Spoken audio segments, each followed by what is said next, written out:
The personal statement is the most critical component of your college application, and as someone who has been accepted to Harvard on a full ride scholarship and been a finalist for so many other major scholarships out there, I owe so much of my success to my ability to craft a great personal statement. And so in today's video, I'm going to be explaining exactly how to write an Ivy League level personal statement, and then also how to ace your supplemental essay questions such as why do you want to go to this school, and describe your personal interests / hobbies. Also, to make this process of writing your personal statement and supplemental essay so much easier, I have built a free 10-page personal statement and supplemental essay guide at the top of the description, so be sure to go and check that out. Okay, so let's crack into this video with writing your personal statement / statement of purpose. When you think about writing a personal statement, the first thing that I want to put into your mind is thinking about the structure. If you're watching this channel or channels like me, then odds are you're going to be applying to a ton of dream schools and a ton of prestigious scholarships in the years ahead. And so what's really important is that you have a personal statement structure that is super flexible and can be molded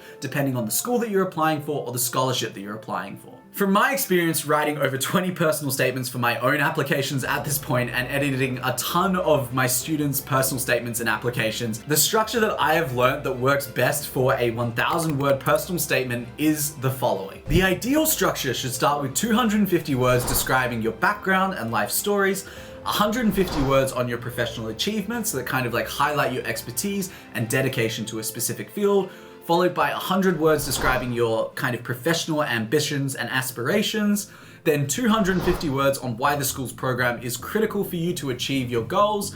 followed by 150 words on how you plan to contribute to the college community / student body, and then finally a 100-word conclusion that kind of helps to summarize your main points and reinforce your enthusiasm for the school and their specific program. The reason I love this personal statement structure is because the first 500 words are pretty much locked into place irrespective of what dream school or prestigious scholarship that you're applying for. That's because the first 500 words are solely dedicated to telling your life story, your professional achievements, and then your professional ambitions. And then the second half is your flexible aspect of your personal statement, which is you're talking about school, what kind of contribution you want to make, and then any closing words you feel like you want to make for that specific school or scholarship. If you would like to see an example of me walking through this structure with my very own personal statement, then be sure to check out this video that I put at the top of the description where I'm talking about how I won Harvard's biggest graduate scholarship, and that'll show you the exact personal statement that I used. So we have our structure, and now let's talk about actually writing our personal statement and what that process looks like. The most important thing when it comes to writing a great personal statement is that you start early and spend multiple months working on it. When you're drafting your personal statement, this is something that you want to be able to work on,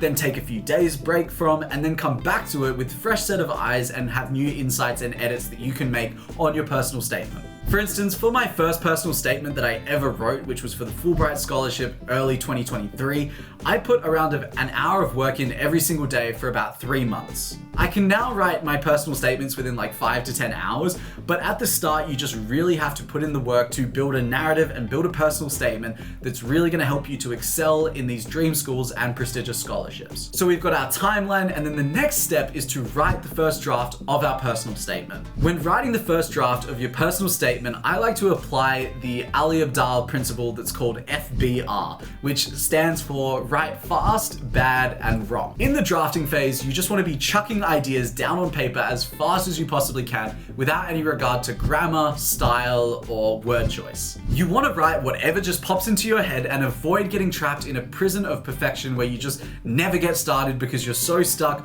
on the word choices and the sentence structures. The goal is just to write the worst possible first draft. Just get something down on a piece of paper. Then at a later date, you can come back to it, you can edit your first draft, you can rewrite a ton of it, and then you'll have your second draft, and so on and so forth. But the biggest problem is that we never get started because we're caught in a prison of perfection. So the way to get over that is just to write fast, write bad, and write wrong for your first draft. Just get something down on a piece of paper. Once you've done a couple of cycles of drafting your personal statement and you feel comfortable sharing it with others, this is the point where you need to start getting feedback. Ideally, you should aim to have 5 to 10 people look at your personal statement before you submit it, because whilst they may not be experts in the college or scholarship admissions process, having external perspectives from people who have just never read your work before, seeing it for the first time, they will be able to give you so many insights about the points where they're getting confused or where they're getting lost or things that they think you can do better. So once you've written your draft, just keep seeking out feedback. Even if you don't agree with all their feedback, they're still going to give you a lot of invaluable insights.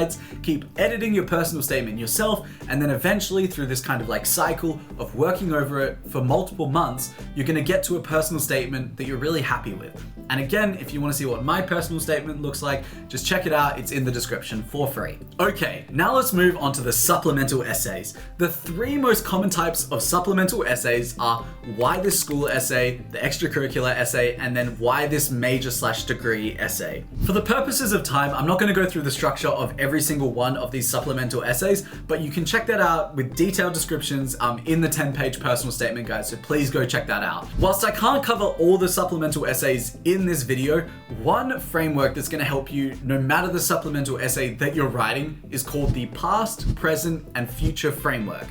which is for every essay, you want to start with an event from your past, then you want to focus on where you are now in the present, and then finally how the school is going to help you to build upon that thing into the future. For instance, for the extracurricular essay, which is a super common supplemental essay where they ask you to describe a passion or interest or hobby of yours, what you should do is start with a key extracurricular activity from your past and use that to set the scene. Explain how you came to discover this extracurricular, then move into the present where you talk about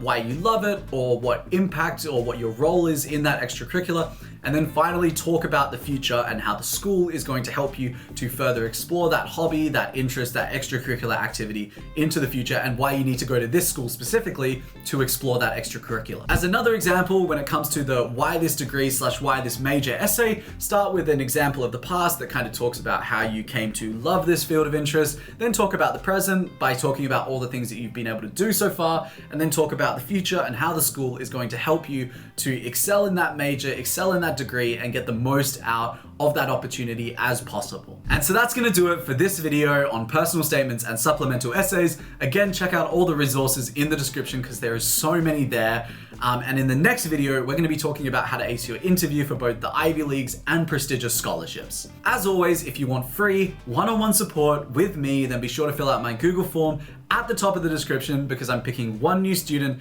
every single week for free. Good luck.